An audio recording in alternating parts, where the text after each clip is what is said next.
Hello, today's video is on love. On love.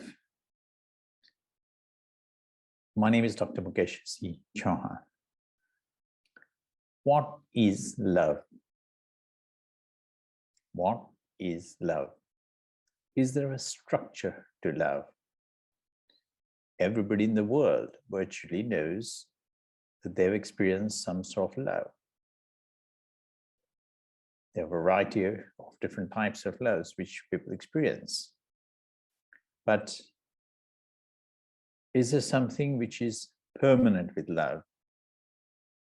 Or can love be ephemeral, which can be present, and then when the vibration frequencies of two human beings don't match, you start getting clashes, or love evaporates and replaces it with hate, jealousy. So what is it about love? What is the science of love? There are many eminent scientists who have tried to quantify love. Brain scientists in particular love neurons. They love neurons, and with the scientist theory of identity or identity theory, they state that the physical and the feelings both are the same, and they actually radiate or emanate from within synaptic connections between neurons. They communicate love with subatomic particles which form atoms of love. So chemicals like endorphins, which when are released, people feel very loving, very happy. When oxytocin is released, people feel empathy. So if neurons are the messengers of love, then what happens to love when a person dies? The neurons are left behind on the earth, yet that person is dead. The life spark has left the human being's body. So if the neurons are left behind on earth, that person should still be radiating love. But that doesn't happen. Agreed? There's no dispute about it. If the neurons in the physical brain, whether it's cortex, frontal cortex, visual cortex, variety of different parts of human brain are involved in actual love, then where has that love gone when a person dies? I beg to differ.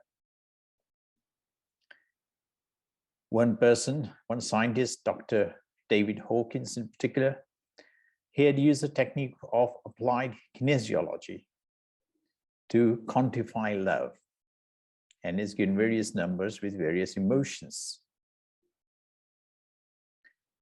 For those who don't know applied kinesiology, I've used that in London 25 years ago in my practice.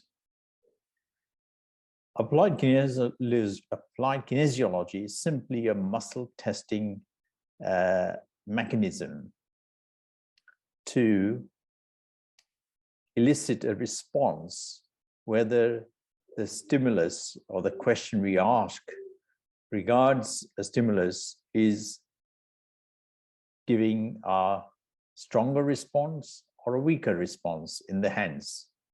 For instance, you can hold a grain of white sugar in your hand, and with the applied kinesiology, I can test that person in his hand to show that single grain of white sugar can weaken the person's muscular response or health. Everybody knows this. Increasingly, people are aware of the dangers of white sugar. You try telling that to people who bake cakes and cake lovers. They will have nothing to do with that. I'll be honest with you, I would probably fail that test as myself as well, because I love an occasional cake. Nothing wrong with that. All human beings. Now, similarly, Dr. Hawkins and Dr. Goodhart and Dr. Diamonds, they're all very good scientists who have worked with this applied kinesiology technique to getting some scientific research and knowledge out of it, and to try and put a figure to it. Now, Dr. Hawkins also had stated that love is only recent, of recent origin. By recent, I'm assuming, is referring to the origin of DNA and the origin of human beings of around 100,000 years to maximum 250,000 years. This is a documented scientific evidence. And remember, science believes in evidence. It wants proof of everything. Well, I say to modern science, they are talking about the structure of love, but they don't know the intrinsic structure of what that love is made up of. Science doesn't know the intrinsic nature of what love is made up of. What is love made up of? It is just a feeling we have, which can evaporate, or is an internal feeling of love, which is a definite scientific basis to it. It is my research, after meeting Creator, who has shown me many beautiful mysteries of our universe, that love is made up of 7 layers. Love has a structure. It is a scientific structure.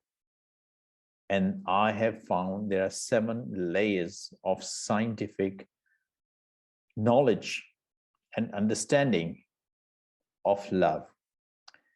The brain scientists who swear by neurons with their materialist and physicalist view that neurons are everything is, I say, is the 7th outermost layer of love. But inside that are deeper layers. Creator has informed me that he had, and I use the word he, it's really it's energy. Creator had made love before a single human being was born on earth. Before a single human being was born on earth, Creator had made love, the structure of love, before the inception of our universe. So what was it that Creator had implanted inside a human being which gave rise to the feelings of love? We all know sometimes we feel so happy, joyful, and loving, and then sometimes we can be absolutely miserable for no reason. So what is it about that love? Well, so you see the big gap between the science origins of human beings with the evolutionary approach and the DNA compared to the Creator's approach, which is my approach, with beautiful, intelligent design, with a scientific proof, which has nothing to do with religion at all. It's pure, beautiful subquantum science. There's a beautiful reasoning behind it, answers everything about love.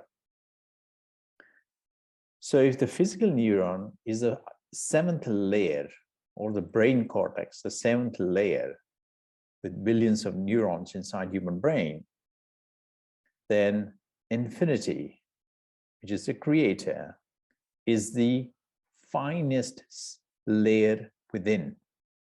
Love is the finest layer within.